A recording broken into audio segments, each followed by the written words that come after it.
Of all the great new Pixel 10 phones, the Pixel 10 Pro XL is my top pick thanks to its incredible display, longer battery life and increased storage capacity. It has all the amazing features you'll find on the Pixel 10 Pro but with more room to get things done and have fun.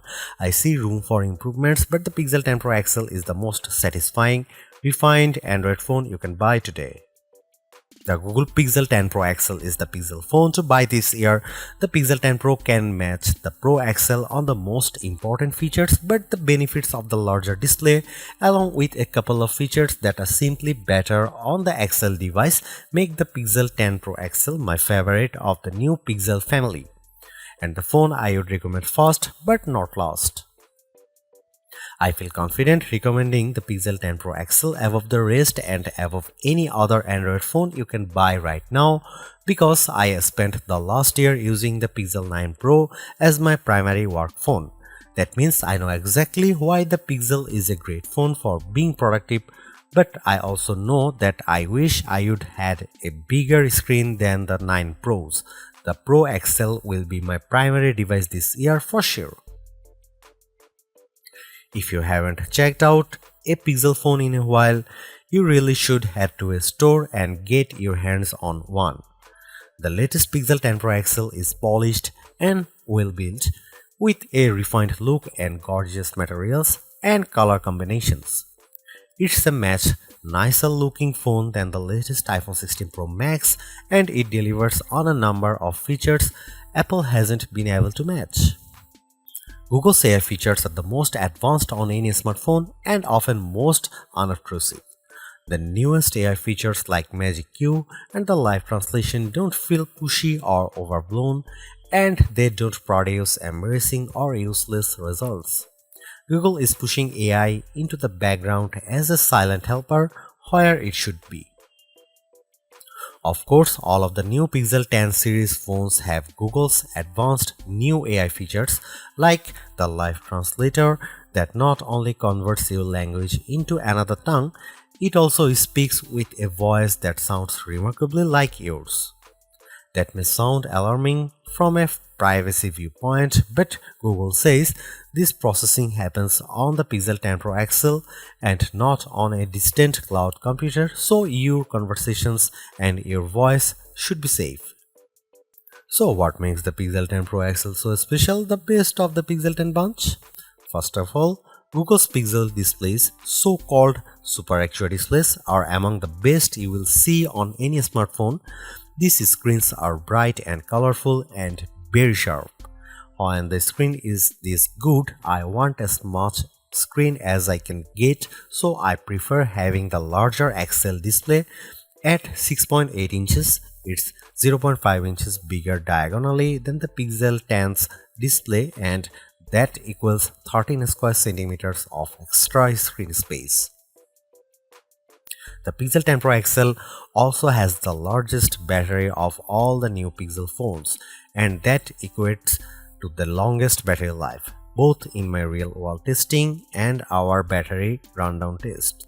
It wasn't a massive difference. The Pixel 10 Pro XL only lasted an hour longer than the Pixel 10, still every bit helps. The Pixel 10 Pro XL also charges faster than any other Pixel 10 device, whether you are charging wirelessly or with a USB-C cord. If you have a 45-watt charger, the Pixel 10 Pro XL can charge that fast compared to the 30-watt charging on the other two Pixel 10 phones. The Pixel 10 Pro XL can also use faster wireless charging. Again, it's not a huge difference, but every detail matters. The biggest benefit for me is the combination of Google's winning Super Actua display with the Pixel 10 Pro XL cameras. If I am taking serious photos, I want the biggest viewfinder possible to get the right shot. The extra screen space on the Pro XL phones felt like a big advantage, and if photography is important to you, I'd recommend the Pro XL phone first. The Pixel 10 Pro has the exact same camera specs, but having the bigger Pro XL display helped me to take better shots. Are there other benefits to the Pro XL? Well, not really. It isn't any faster than the Pixel 10 Pro or even than the Pixel 10. In our benchmark tests, the extra RAM in the Pro models didn't seem to make much difference. Pixel phones still disappoint if you only care about the numbers. I don't rely on benchmarks, though the Pixel 10 Pro XL was satisfying and quick in almost every task. There was some lag on the camera, but most of other features, including the latest AI helpers, ran smoothly with no delays. Google has another winner with the Pixel 10 Pro XL and the whole Pixel 10 family. Between the premium design, the excellent software, and the advanced AI features, this is a phone that iPhone fans should seriously consider, and Galaxy owners should envy. I'll be keeping this phone close by, snapped to my MagSafe charging stand until an even better Pixel comes along.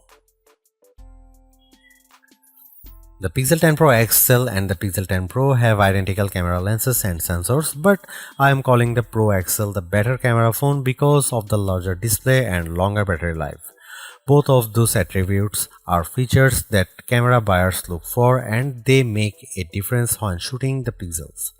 The photos I got from the Pixel 10 Pro XL were fantastic, perhaps the best I have seen on any camera phone.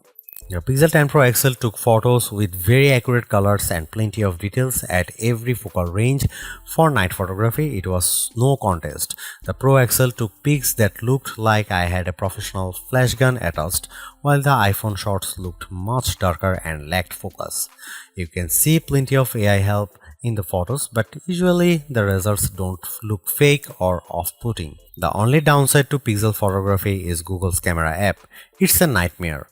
It's hard to use with settings that seem to conflict with each other. Adjust one setting like changing from 12 megapixel to 50 megapixel resolution, and a handful of other settings suddenly go dark without warning. Here you can see some camera samples of the new Google Pixel 10 Pro XL.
Google's made a few but effective upgrades to the Pixel 10 Pro XL. It's a masterclass in efficiency, changing and improving just enough to stay almost the top of the pack in the most areas. The display's brightness is unmatched, and the camera's ultra-wide perhaps aside offer a balanced natural look that I can see a lot of people liking. It's unfortunate the Pixel 10 series is still the lowest powered of the flagship phones on sale today and lags behind its main rivals on battery efficiency. Hopefully, access to Google's latest AI tools makes up for that for anyone who decides to take the plunge, although perhaps give it a couple of months if this is your primary reason. Hopefully by then the seemingly incomplete Magic Q and the preview version of the camera coach will have been made whole. The Galaxy S25 Ultra may still be a better pick for you if you want more power and power efficiency from your phone. The Pixel 10 Pro may also be a better fit than the XL considering you only sacrifice display size and battery life for a cheaper phone that's otherwise just as capable as its large sibling. But the Pixel 10 Pro XL is the most capable of competitive of Google's latest batch of phones. If you are buying a phone right now and want best-in-class software combined with top-tier hardware, this Pixel is probably the one to pick.